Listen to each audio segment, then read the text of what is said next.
इस वक्त हमारी मौजूदगी जनकपुरी में है और जिस तरीके से प्रशासन की लापरवाही के चलते गड्ढे में गिरने से जल बोर्ड ने जो गड्ढा खोद रखा था उसमें गिरने से एक युवक की मौत हुई है। उसके बाद प्रशासन जागा है।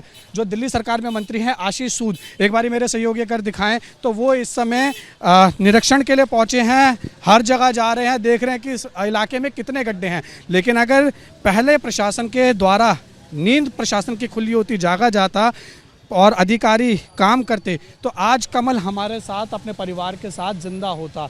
और देखिए ये पूरी सड़क जो है वो गड्ढे से भरी हुई है और यहाँ पर जो स्थानीय लोग हैं उनकी भी नाराज़गी जो है वो देखने को मिल रही है। अब यहाँ पर देखिए कुछ स्थानीय लोग हैं, उनसे बातचीत करने की कोशिश करते हैं। क्या नाम है? जसप्रीत सिंह। अच्छा जसप्रीत जी, अब जो मंत्री जी हैं वो नींद से जागे हैं, अब निरीक्षण कर रहे हैं, पूरी सड़कों पे घूम रहे हैं। जो दिल्ली जल बोर्ड के इंजीनियर थे यहाँ के, जो ये काम करा रहे थे, ये उनका जिम्मा बनता है। वो सोए हुए थे, उनको नॉर्म्स नहीं पता। सड़क खोदी है, नॉर्म्स में कितने टाइम में काम खत्म करें, उनको पता नहीं था इस चीज़ का। अब मंत्री जी आ रहे हैं, मंत्री जी को क्या लगता है कि आपको पहले नहीं आना चाहिए था? यहाँ के स्थानीय विधायक हैं भाई, जो स्थानीय विधायक, हम तो A3 में रहते हैं, हम तो रोज देखते हैं उसमें ग्रुप में। ये काम 6 महीने हो गया, इससे पहले भी सड़क टूटी हुई है। ये पर्दे कब लगाए गए? ये पर्दे तो कल लगे हैं भाई साहब, शाम को। कल शाम को लगे हैं? खुला था ये भी? खुला भाई साहब, पूरा खुला। आगे भी सड़क खुदी हुई थी, वो ही भरी गई है अभी। कब से खोद रखी है सड़क? भाई साहब ये तो 3 साल हो गए इस सड़क को। ये सड़क को, ये जो है ना, ये तो अभी खुदी है। इससे पहले ये 3-4 साल से इस सड़क में यही चल रहा है तमाशा। अभी यहाँ पर इसको भरा भी गया है। आज ये समझ लो, कल लड़का जब मरा है ना, कल उसके शक्ल शाम में गए इन्होंने 6-7 बजे के आसपास। गड्ढा था इसके अंदर भाई साहब, पूरा गड्ढा था यहाँ पे। रोज लोग जो यहाँ पे जो आगे बंदे रहते हैं पसंगीपुर में, आप उनसे पूछो ना, वो बताएंगे। तो मैं अपने विधायक के पास नहीं जाते थे? वो मंत्री भी हैं दिल्ली सरकार में। भाई साहब वो जल मंत्री हैं, वो कौन से हैं? Urban development. Urban development. तो उनको देखना चाहिए था, उनको देखना चाहिए था। यार जिनको ये काम दिया गया, जिन लोगों को, दिल्ली जल बोर्ड वालों को इक्विपमेंट नहीं थे, उनके पास नॉर्म्स नहीं थे, उनको नहीं पता था टांट लगानी है ऐसे, उनको नहीं पता था काम टाइम से पूरा करना है। इंजीनियर ही करेंगे ना। इंजीनियरों ने क्या किया? सूद भी तो यहीं पर ही रहते हैं। हाँ, वो भी यहीं पे रहते हैं। तो उनको तो सब पता होगा कि भाई साहब पता होगा उनको, जो बताने वाले हैं बताएंगे वो लोग। अब यहाँ पर मंत्री जी आए, क्या लगता है कि लीपा पूर्ति करी जा रही है? सिर्फ खाना पूर्ति उनको दिखाने के लिए लगा दिए? बिल्कुल लगा दिए जी, उनको दिखाएं। सफाइयाँ चल रही हैं आज, बिल्कुल सफाइयाँ चल रही हैं यहाँ पे। सफाइयाँ चल रही है जी, बिल्कुल पूरी सड़क साफ़ है। पुलिस वाले परेशान हैं, हम तो खुद देखते रहे, वहाँ पे भी खड़े होते हैं पुलिस वाले, यहाँ पे भी ट्रैफिक ही छुड़ा रहे होते हैं रोज़। मैं तो रोज़, हमारा रूट ही यही है, या तो हो ना, हमारा ये रूट नहीं है। हमने A3 से निकलना यहीं से, अब यहाँ से नहीं निकलते थे, कल परसों से वहाँ से घूम के जा रहे थे। वो बेचारा लड़का जहाँ मर गया। ये सफाई सिर्फ आज ही हो रही है? इससे पहले आज ही, इससे पहले भाई साहब यहाँ पे मलबा ही मलबा था पूरा। मंत्री जी के पधारने पे हुआ? हाँ, आज ही हुआ है भाई साहब सारा, कल शाम से अभी हुआ है ये सारा काम। इस वक्त हमारे साथ करण मौजूद हैं, जो कमल के जुड़वा भाई हैं। वही कमल जिसकी दिल्ली के जनकपुरी में गड्ढे में गिरने से मौत हो गई थी। दिल्ली जल बोर्ड का वो गड्ढा खुला हुआ था और करण लगातार दर दर की ठोकरें खा रहे हैं। इस वक्त भी वो उसी जगह पर आए हैं, उसी घटना स्पॉट पर हम मौजूद हैं। करण, क्या कहेंगे, कल जिस तरीके से आपके भाई की जो है वो यहाँ पर मौत हो गई गड्ढे में गिरने से, सबसे पहले कब पता लगा? सर सबसे पहले मुझे 7:30 के आसपास ही पता चला। वो भी पुलिस ने मेरे को सामने से कोई इन्फॉर्मेशन दी, इवन जबकि मैंने 6 थानों पे उसके नाम से लिखवा दिया था कि कुछ भी आपको इससे अपडेट मिलेगा आप देना।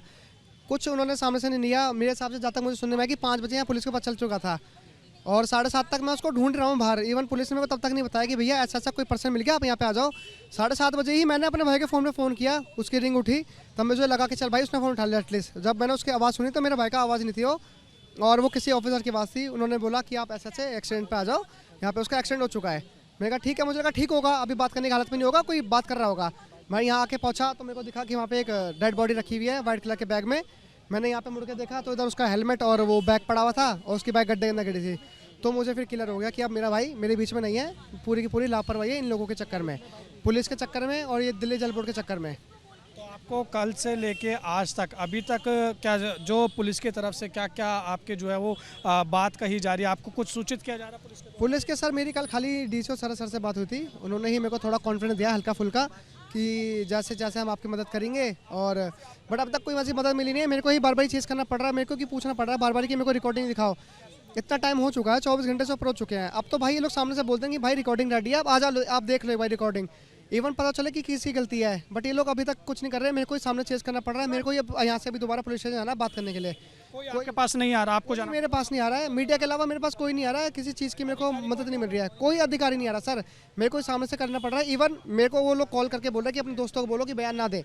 अच्छा, ये किसने बोला? ये सर मेरे को रैंडम नंबर से कॉल्स आ रहे हैं लोगों के कि अपने दोस्तों को बोलो कि बयान ना दे, बयान ना दे। अब सर ऐसा उन्होंने वो क्लियर बताया नहीं कि उससे क्या होगा, बट वो बोल रहे हैं कि ऐसे ऐसे उनको बोले कि रोका जा रहा है आप लोगों को, यानी कि मीडिया में आकर अपनी बातें ना रखें। अपनी बातें ना रखिए, ऐसा ऐसा ना बोलें। तो आप ये बताइए, अभी आशीष सूद मंत्री जो है वो यहाँ पर आए हैं, पूरा निरीक्षण किया है, हर जगह उन्होंने चक्कर काटे हैं। लगता है कि अगर वो पहले करते तो आज कमल आप लोगों के साथ होता। सर वो कल भी आई थिंक वो मेरे हिसाब से आए थे, मैं तो जानता भी नहीं हूँ कि वो आशीष सूद कल भी आए, तो बस वो हाथ जोड़ के यहाँ से घूमे घूमे अपना चलते बने, कोई उनको मतलब नहीं है किसी से भी। कह रहे हैं कि मैं निरीक्षण करने के लिए आया हूँ, जहाँ जहाँ गड्ढे हैं वो पूरी जगह वो देख रहे हैं, पैदल चल के गए 1.5-2 मैं बोल सकता हूँ वो आए हैं, इसलिए आए हैं कि परसों रात को मेरे भाई के लिए एक गड्ढा तैयार किया था, सजाया था जो, और आज अपने लिए रोड सजवा रखा है। सजवा रखा मतलब? आप देखोगे जगह जगह गाड़ियाँ खाली हो गई है, चूना मट्टी डल गया है, बोर्ड वगैरह उतर रहे हैं, गड्ढे छोटे छोटे वो भरे जा रहे, अपनी कारनामों को छुपाए जा रहे। हमें सहानुभूति मत दो, हमें सहानुभूति नहीं चाहिए, हमें इंसाफ चाहिए, ठीक है ना। क्राइम के साथ वो छेड़छाड़ कर रहे हैं। ये गड्ढा कल इतना गहरा था, आज इन्होंने मिट्टी भर दी पूरी की पूरी।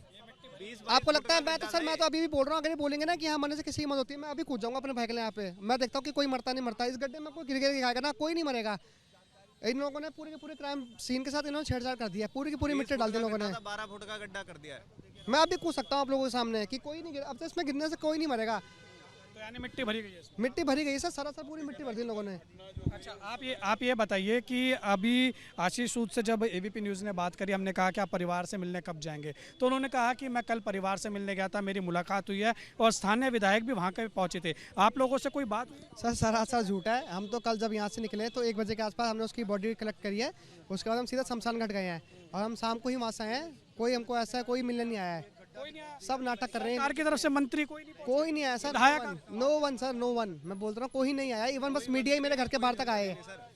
मतलब प्रशासन सरकार की तरफ से कोई भी नहीं, एक बंदा नहीं? मैं यही चीज़ तो बोल रहा हूँ, कैमरे पे बोल रहे हैं मंत्री। सर सरासर झूठ बोल रहे हैं। मैं उसका भाई हूँ सगा, मुझे पता ना मेरे घर पे कौन आया कौन नहीं आया, और कोई होता तो मैं मान भी लेता कि चल भाई झूठ बोल रहे हैं। मैं हूँ सर, कल पे घर से मैं अपने घर पे। कह रहे मुख्यमंत्री ने नजर बना रखी है और दोषियों को बख्शा नहीं जाएगा। सर कहाँ बख्शा है, बस सस्पेंड कर दिया नाम के लिए उन्होंने। उनका कोई मैसेज भी नहीं आया, ना परिवार से कोई बात हुई है, तो क्यों झूठ की अफवाह फैला रहे हो।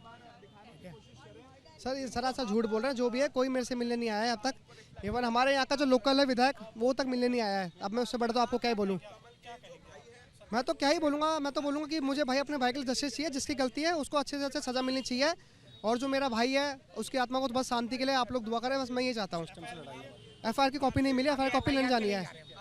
आपने सुना कि ये हमारे साथ बात करने के लिए कमल के जुड़वा भाई करण मौजूद थे, जो बता रहे हैं कि कैसे कल से लेकर आज तक, जब से उनके भाई की मौत की सूचना उनको मिली है, लगातार दर दर की ठोकरें खा रहे हैं, भटक रहे हैं, कभी यहाँ जा रहे हैं कभी वहाँ जा रहे हैं, अधिकारी इनको कुछ भी नहीं बता रहे हैं, इनको खुद पुलिस के पास जाना पड़ रहा है, अधिकारियों के पास जाना पड़ रहा है, पूछना पड़ रहा है कि आखिर इनके भाई का केस कहाँ तक पहुँचा है। वहीं जैसा कि आशीष सूद ने दावा किया, जो कि मंत्री हैं दिल्ली में, उन्होंने कहा कि वो परिवार से मिलने के लिए पहुँचे थे, सरकार की तरफ से वहाँ के स्थानीय विधायक पहुँचे थे, लेकिन करण ने साफ तौर पर एबीपी न्यूज़ को बताया है कि उनके घर पर कोई भी सरकार की तरफ से नुमाइंदा नहीं पहुंचा है, अभी तक किसी ने संपर्क करने की भी कोशिश नहीं की है। और अभी तक आपको बता दें कि करण का कहना है कि अभी अगर आप समय देखेंगे 12 बजे के आसपास का समय हो रहा है, तो आज अभी तक भी इनको FIR की कॉपी नहीं दी गई है। एक बार फिर से सरकार के ऊपर और प्रशासन के ऊपर सवाल जरूर खड़े उठते हैं कि आखिर दावे बड़े बड़े किए जा रहे हैं, लेकिन दावों में वो सच्चाई साफ तौर पर हमें नहीं दिखाई दे रही है, जो हमने करण से बात करी है उसके मुताबिक। वीडियो जर्नलिस्ट जितेंद्र सिंह के साथ उज्जवल कुमार, एबीपी न्यूज़ दिल्ली।